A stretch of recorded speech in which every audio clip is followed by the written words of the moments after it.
The next morning at the Cambria, I headed downstairs to 6 West to grab breakfast for my exciting day ahead. This was no ordinary breakfast. Like the rest of the menu, it was over-the-top delicious.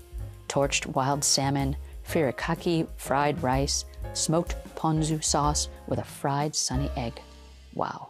With my belly full, I headed out of the city for a bit to meet up with Paul Wahlberg, executive chef of the famous international Wahlburgers family burger restaurant chain, and chef at Alma Nove. Hey, Paul. How are you? Good. Nice to see you. Oh, nice to see you. Great, thank you. Awesome. So where's your birth order? You're what? I'm fourth from the top.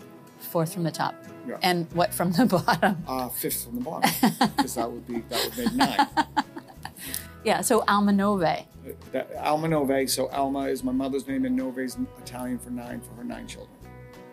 9 children. 9 children. Yeah, so that's lovely. Yeah, so what we have here is the house-made tagliatelle with our bolognese sauce and an herb mascarpone.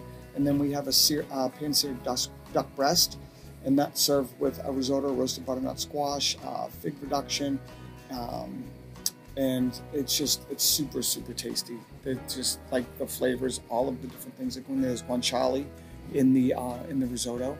So you get that really nice kind of smokiness, you get that really nice kind of bacony flavor. It's really good. So when did you know that you had an ability to parse the variety of ingredients that there is? I still don't. Yeah. I'm still working on that. Really?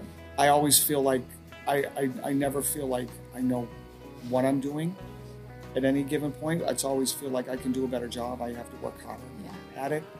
And so the good thing is that what I love about food is that I can taste something and say, okay, I want to go in a direction with it. So like if I taste something, this would be great with X, Y, and Z.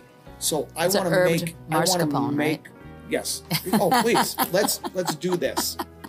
Okay, we're gonna give you, since you've been eyeballing it, we will put that directly in Well, because I front of know you. a bolognese, is not easy to perfect. No. Even though it seems like it could be. It's truly a time-consuming type of a dish. Are you just all Irish, or where No, are you guys ethnically? My Wahlberg is Swedish. Okay.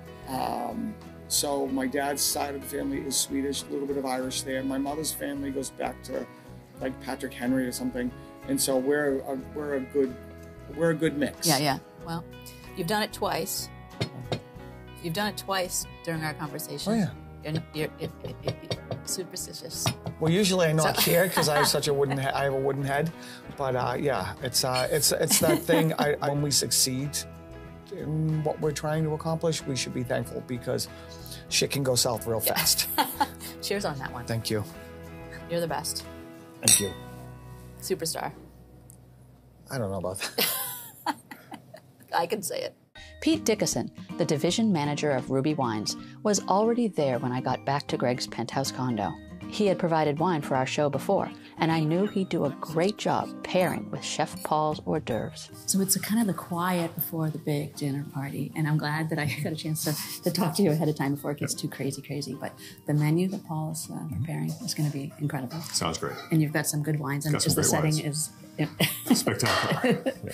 Yeah. high above the world here. Absolutely. Yeah. And so the first dish that Paul's making is going to be delicious. Of course, there's lobster and there's butternut squash. And tell me the wine that you paired and why. Well, so I picked a Riesling from Alsace, the dry Riesling from the Trimbach family. The Trimbach family has been making wine in Alsace since 1626. Oh my! And they've just started their 13th generation. The second dish is a duck crostini with port-soaked figs and a gorgonzola cream. And what we pick for that is a Tuscan, Super Tuscan from Rocca della Macchia. Now the difference between the two wines, other than the fact that they're red and white, a couple of differences. The Trimbach is an older wine, believe it or not. It's still fresh. And the Rocca is aged in wood, aged in oak barrels, where the Trimbach sees no oak aging at all. Well, it's so nice of you to actually come again for our show, provide the wine. The wines are great. I know it's going to be a beautiful dinner party. And did you try this one? I don't think you did. I did not try this one. You should. It's delicious. Good. Thank you, Pete. Thank you.